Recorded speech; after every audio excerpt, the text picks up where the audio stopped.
Flash Professional has a feature which allows us to group many objects together so that we can manipulate them as one solid object. This lesson demonstrates how to accomplish this. So I'm going to go in and actually create a number of different objects on the stage here. So I'm going to choose my oval tool, and I'm not going to want to fill for this, so I'm going to turn that off. And my stroke, I'm going to make this gray color. The stroke is 10 pixels wide. That's probably okay. I'm going to make it 12 so it's nice and thick. And it's a solid stroke. So right in the middle of my stage, I'm going to click and drag. I'm also going to hold down the Shift key so it makes a perfect circle, and the Alt key or the Option key on a Mac so that it expands from the center. And then I'll release. So what we have now is one basic shape consists only of a line.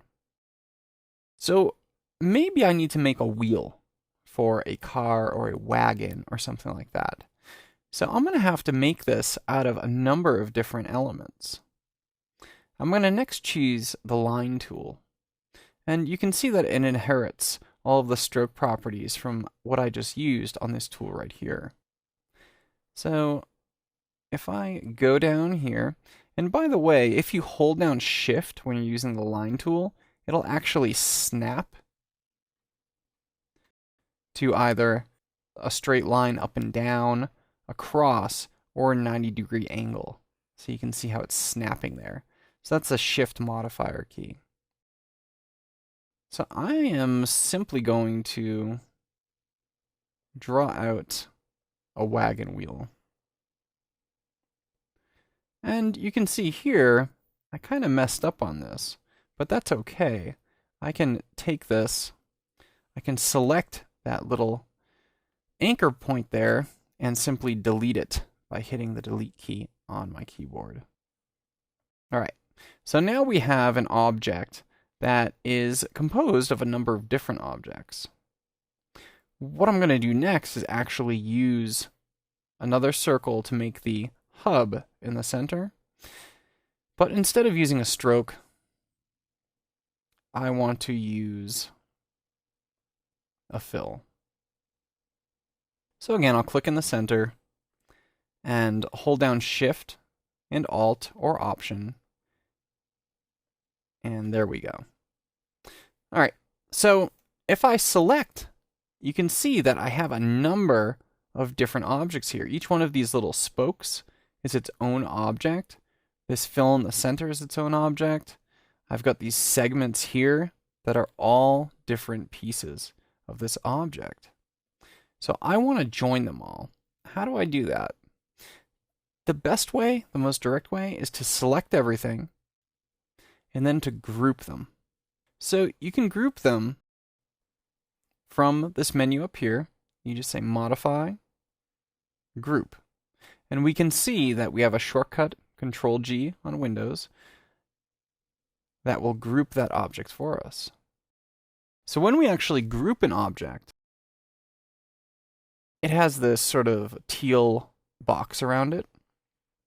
And in the Properties Inspector, it shows up as a group. So we can just grab this on any point and flick it around our screen, and it's going to remain one unified object. So what if we want to actually modify this group? It's fairly easy to do so. All we need to do is double click, and we can see that we enter the group by this sort of breadcrumb control up here.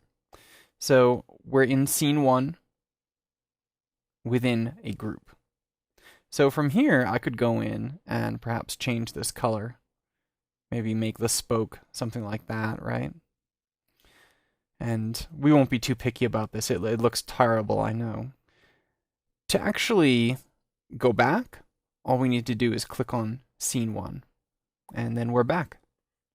If I want to duplicate this, so perhaps I want to make 4 wheels, let's go into my transform tool to make it smaller. So as you see, when I transform it, it transforms as a group as well. And then I'm going to hold down the Alt key, or again, Option on a Mac, to drag out other copies of this object. So maybe 4 is overkill. I'll delete these two. So there are our two wheels, and each of these is a group still. I can also select both of these objects and group them together.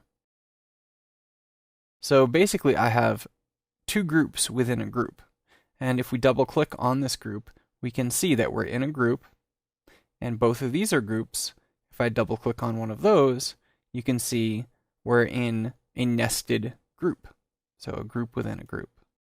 So it's a really good way of organizing your assets, especially if you're going to move them around or reuse them in a number of different ways. Of course, you can always ungroup by going to the Modify menu and selecting Ungroup, and that will do that for you. So this has been a demonstration of grouping objects within Flash Professional CS6.